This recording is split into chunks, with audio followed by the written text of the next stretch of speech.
Hello good morning and नमस्ते everyone, it's me Dipa. आजको बिहान मेरो 8 बजे आँखा मिच्दै उठ्दैछु म। आज म मामा घरमा छु। मामा घरबाट देखिने भ्यू हेर्नु न कस्तो राम्रो देखिँदैछ।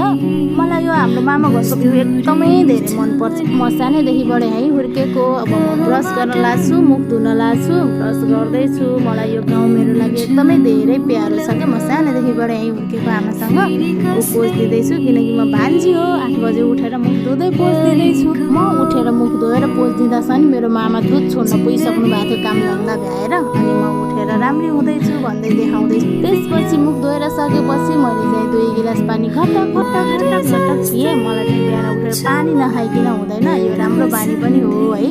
पानी खाएपछि फेरि मैले बढाल्न लागेँ। हाम्रो मामा घर माइजूहरू हुनुहुन्न, त्यही भएर जो जान्छ उसैले काम गर्छ।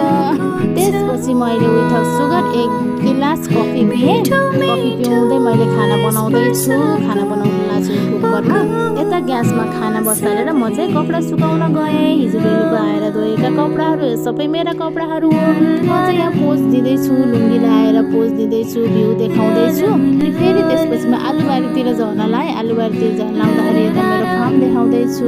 हाम्रो मामाहरूको यो खेत हो, खेत देखाउँदैछु। उहाँ तल बाबा हुनुहुन्छ। आलु टिपेर बारीमा हालेर फेरि बाबासँगै म आलु खन्न लागेँ। आलु खन्दा खन्दा थाकियो। दाइ छोरी मात्रै थियौँ। त्यसपछि फेरि हामी खाना खान आयौँ। बाबाले मुला पखाल्नु भयो। म चाहिँ अया थाकेछु भन्दै यता खाना चाहिँ बुवा मामालाई दिन लाएँ, बाबालाई दिन लाएँ। अनि मैले पनि खाएँ।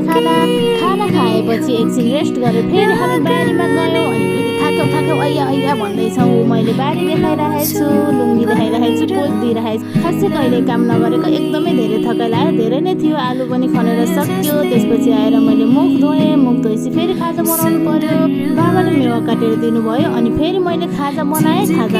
नुहाइ धुवाइ गरेँ। सबैजनालाई खाजा दिएपछि मैले पनि खाएँ।